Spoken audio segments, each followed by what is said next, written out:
Xin quý vị, chúng ta cùng chào mừng Tổng thống Hợp chủng.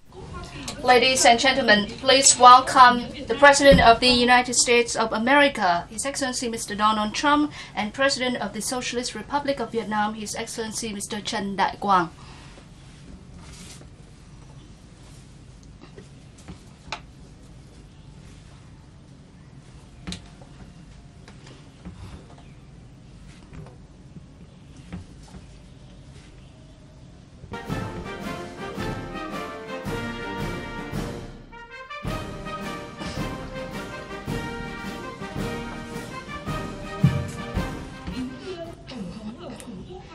Your Excellency Donald Trump, President of the United States of America, Your Excellency Trần Đại Quang, President of the Socialist Republic of Vietnam, ladies and gentlemen, members of the media, President Trần Đại Quang and President Donald Trump are now hosting a press briefing to announce the results of their talks. And may I now invite His Excellency President Trần Đại Quang to deliver his remarks. Your Excellency Donald Trump, President of the United States of America, ladies and gentlemen, members of the media, President Trump and I have had fruitful talks about the bilateral relations and regional and international issues of mutual interest.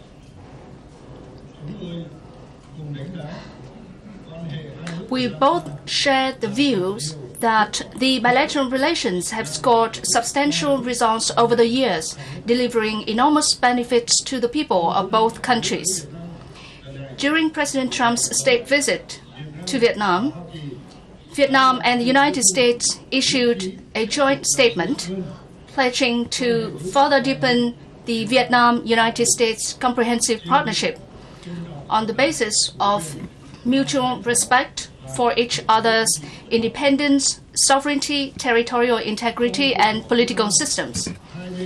Within the visit's framework, the two sides reached important agreements on economy and trade.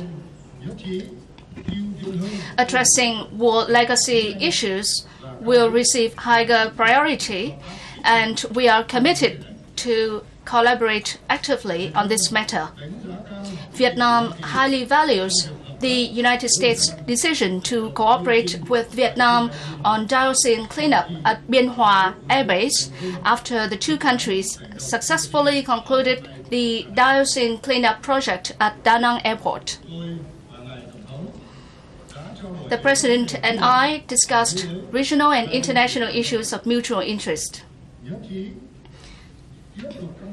We agreed to strengthen our close coordination at regional and international forums to contribute to the maintenance of peace and stability in the region and the world at large. We also agreed on the importance of the ASEAN-United States strategic partnership. We believe that the development of Vietnam-US relations would not only benefit each country, but also contribute to strengthening ASEAN-US relations for peace, stability, cooperation, and development in the Asia-Pacific and the world. The President's state visit to Vietnam marks a milestone in Vietnam-US relations, creating strong momentum for the substantive and effective and stable development of the bilateral comprehensive partnership. I wish President Trump and members of the U.S. delegation a successful visit, and I hope that you will have good impressions of our country and our people. I sincerely thank Mr. President personally and the American people for the warm friendship towards our country and people, and I appreciate the great efforts to develop Vietnam-US bilateral relations. I would also like to thank all American and Vietnamese reporters who are here today. Thank you very much. Thank you, President Trần Đại Quang. May I now invite His Excellency Mr. Donald Trump, President of the United States, to deliver his remarks. Thank you very much, President Quang. and thank you for your tremendous hospitality during my first visit to Vietnam. It is a pleasure to be with you right here in Hanoi. On behalf of the entire American delegation, I want to thank the Vietnamese people for their warm welcome and to reaffirm the strong friendship and growing partnership between our two nations. Travelers from all around the world, including many Americans, come to Vietnam each year to admire your magnificent limestone mountains, cycle through your many winding hillsides, or swim in the majestic Ha Long Bay. Your nation's magnificence brings different people together from around the world in shared appreciation of the great beauty and splendor of your wonderful country. Over the past 2 decades, our two nations have come together to find common purpose based on common interests, and that's what's happening. It is those crucial bonds we're here to reaffirm today. In May, the United States transferred the U.S. Coast Guard cutter Morgenthau to the people and country of Vietnam. Named for U.S. Treasury Secretary Henry Morgenthau, Jr., this vessel once patrolled the coasts of Vietnam during the Vietnam War. Today, the same American vessel, a gift between partners, is sailing the waters of the Pacific on its way to patrol these coasts for the people of Vietnam. This month, we mark Veterans Day in the United States, and out of war and conflict, we have achieved a deep friendship, partnership, and we have achieved peace. Bound by mutual respect and common experience, our veterans laid the foundation for that achievement between our nations. Our decades-long joint humanitarian efforts with the Vietnamese people and government to account for and recover personnel still missing, so important to us. From the war honors, these horrors of this horrendous war, we want our service members support, and we give total support to the families, and we strengthen the foundation of our comprehensive partnership that is so important to us. In the spirit of our friendship, I want to congratulate President Quang for hosting a very successful APEC leaders meeting this week in Da Nang. Congratulations, you did a fantastic job. Thank you. As I stated in my address to the APEC CEO Summit on Friday, the United States is committed to a free and open Indo-Pacific where strong, independent nations respect each other's sovereignty, uphold the rule of law, and advance responsible commerce. We want our partners in the Indo-Pacific to be proud and self-reliant, not proxies or satellites. We look forward to achieving a bilateral trade agreement with partners who abide by the principles of fair and reciprocal trade. Two very important words, fair and reciprocal. It hasn't been that way for the United States, almost at all. And we're changing that, and we're changing it rapidly. For trade to work, all countries must play by the rules. I am encouraged that Vietnam has recently become the fastest growing export market to the United States. Mr. President, I applaud your efforts to implement economic reforms and increase Vietnam's trade and investment in all directions. The United States is enthusiastic about reforms that promote economic prosperity for all Vietnamese citizens as we look to your growing middle class as a key market for American goods and services. We just had a great discussion about American goods and services coming in to Vietnam. Two-way street.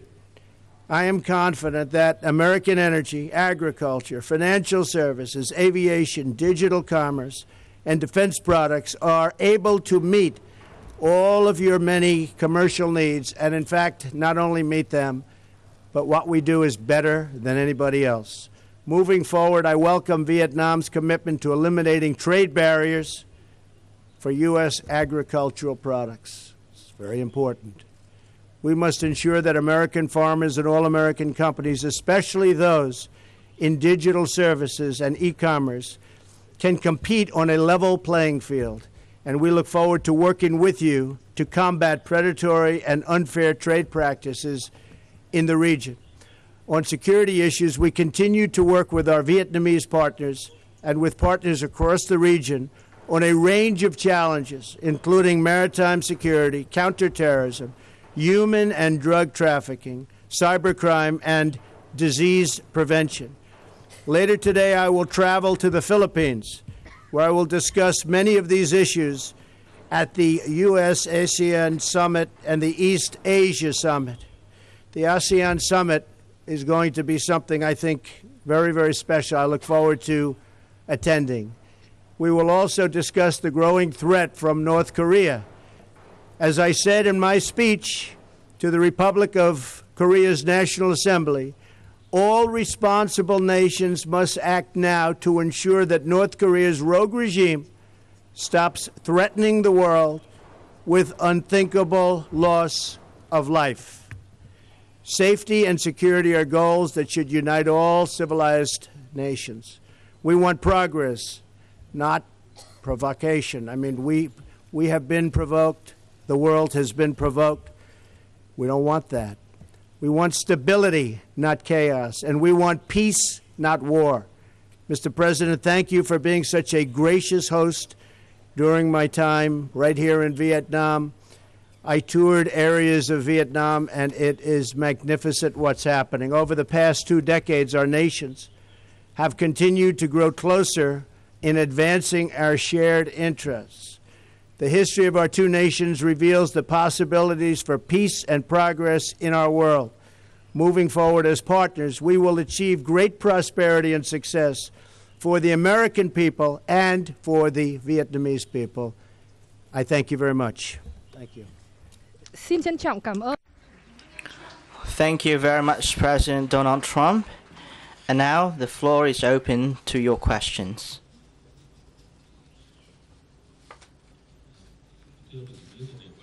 President Trần Đại Quang from Vietnam News Agency. Can you elaborate on the progresses in the Vietnam-U.S. relations over the past years?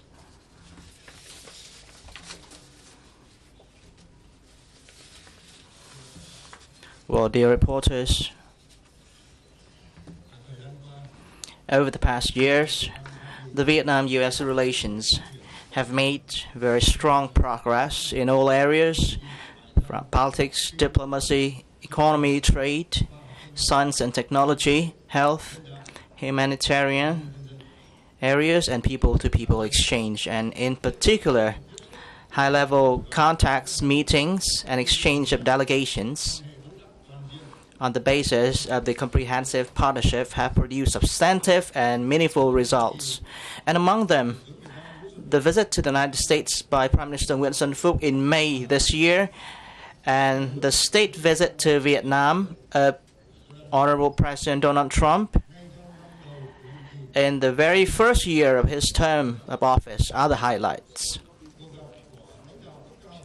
Meetings between leaders of Vietnam and the President during his visit are very useful, and the meetings give us the opportunity to understand each other better and to work together on areas of mutual interest. The substantive and effective growth of the comprehensive partnership between the 2 countries have been and will be delivering benefits to our 2 peoples and contributing to the maintenance of peace, stability, cooperation, and prosperity in the region and the world. Thank you.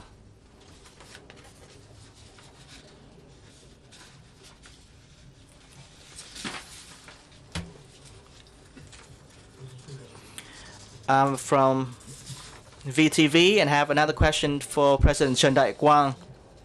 Can you please provide your assessment of the future outlook of the Vietnam-U.S. relationship? Thank you for your question. Well, during the talks that I had with the President, we acknowledged that there is still much room for further expansion of the bilateral relations, and we discussed ways and means to further strengthen the cooperation in a more substantive and effective manner in the time to come. And the two sides also pledged to increase contacts and dialogues, especially the high-level meetings through bilateral visits and meetings at the sidelines of the regional and international forums. Two sides will also promote the momentum for development of the economic trade investment relations on the basis of mutual interest, minimize the trade investment disputes, and will continue to effectively implement the economic and trade agreements that we have signed.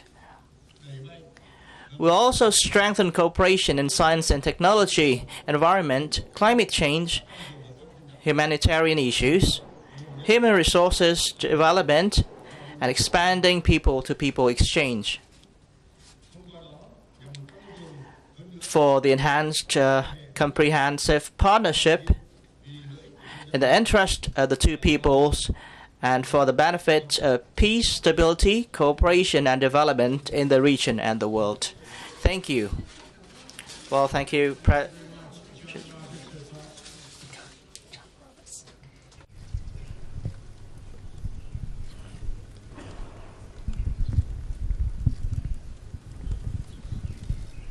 Thank you, Mr. President. And if I could throw a little bit of a change up here, I'll ask both leaders a question as opposed to just one. Okay. Mr. President, to you, if we could first, on the way here to Hanoi from Da Nang, you talked about your meetings with Russian President Vladimir Putin yesterday, in which Yes. you said you received further assurances from him that he did not meddle in the U.S. election. That's true.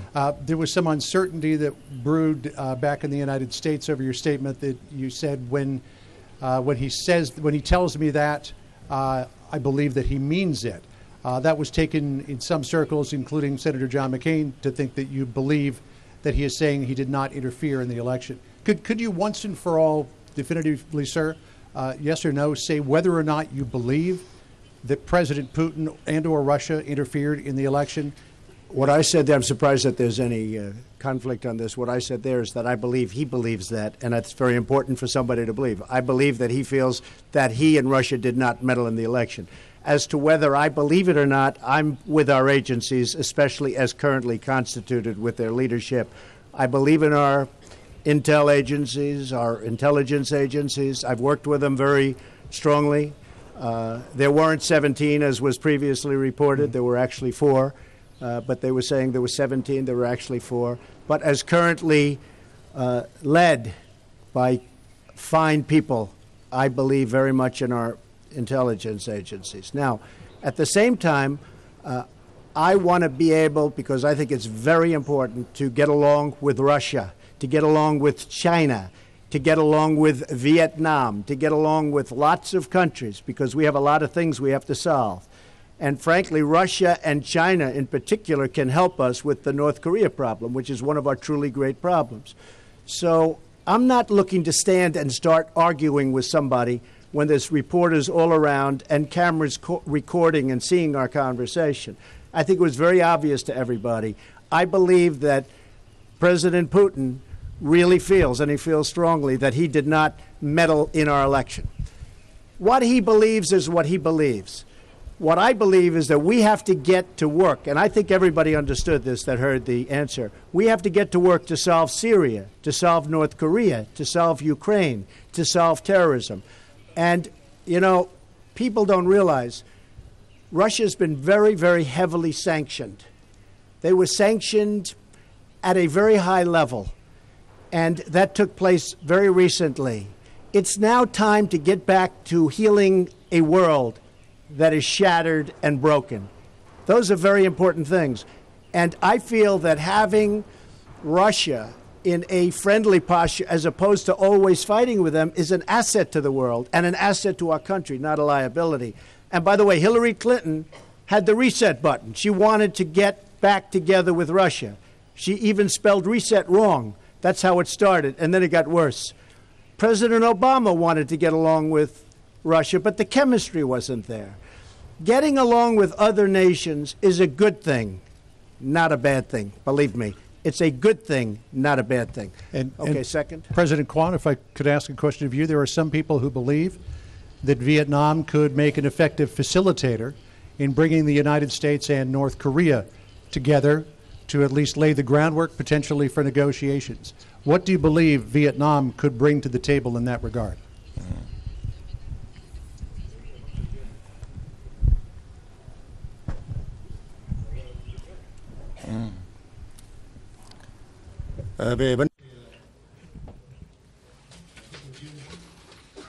On North Korea issue, Vietnam is committed to seriously observing all the relevant resolution of the UNSC, and we support the denuclearization of the Korean Peninsula, and we'll do our utmost and do whatever we can to contribute to the denuclearization of the Korean Peninsula. Thank you.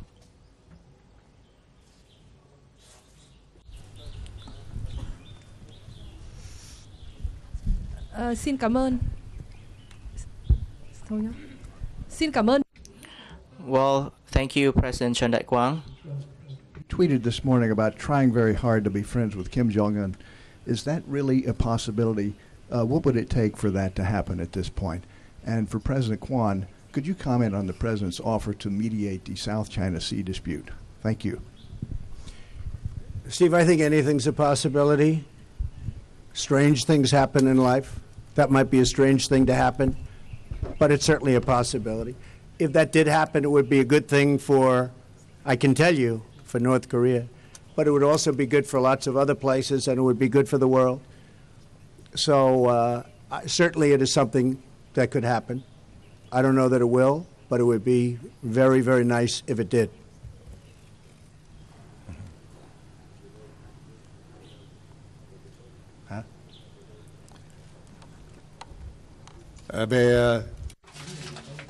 With regard to the South China Sea issue, I have shared my thoughts with President Donald Trump on the recent developments in this area, and it is our policy to settle disputes in the South China Sea through peaceful negotiations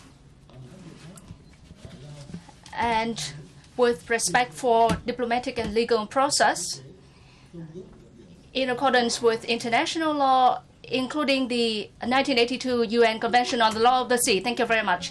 Thank you, President Chun Dai-Quang and President Donald Trump. We have come to the end of the press briefing today. Thank you all very much for your participation.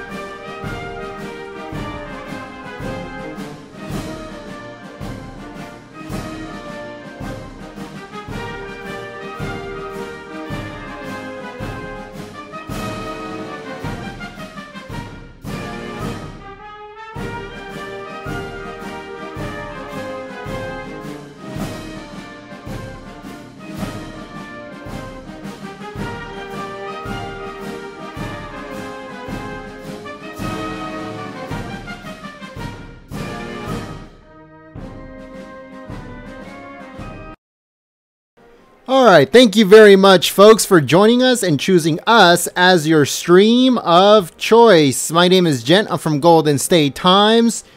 And if you are new to the community, we encourage you to subscribe by clicking the link below and also by giving this stream a thumbs up. Thank you very much for joining us. Thank you very much to the moderators for coming out and trying to keep the chat clean and enjoyable for everyone.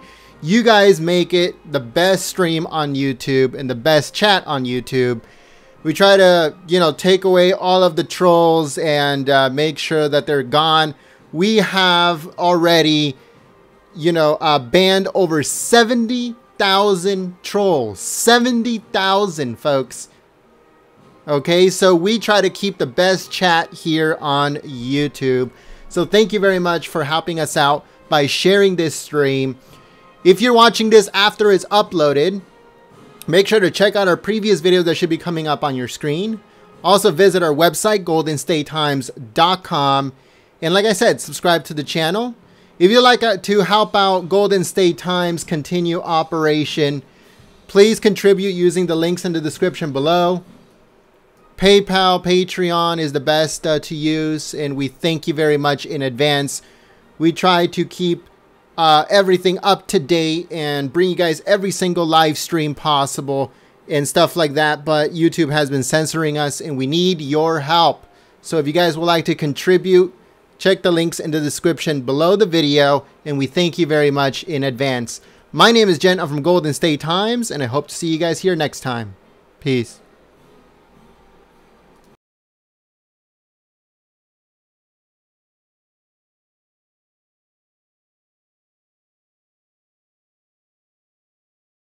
Thank you very much to Bacon from Hell for the $10 super chat. You're awesome. You keep the channel going. All your contributions go to continuing Golden State Times, our coverage, our website, where we're not actually censored. Is the only place we're not censored is our website. So we need your help to continue operation of our website, goldenstatetimes.com.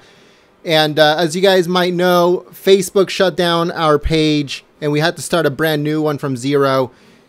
Twitter suspended us for 4 hours, and then we got it back for no reason. And YouTube keeps demonetizing us and taking away monetization and censoring us. So thank you very much for that super chat.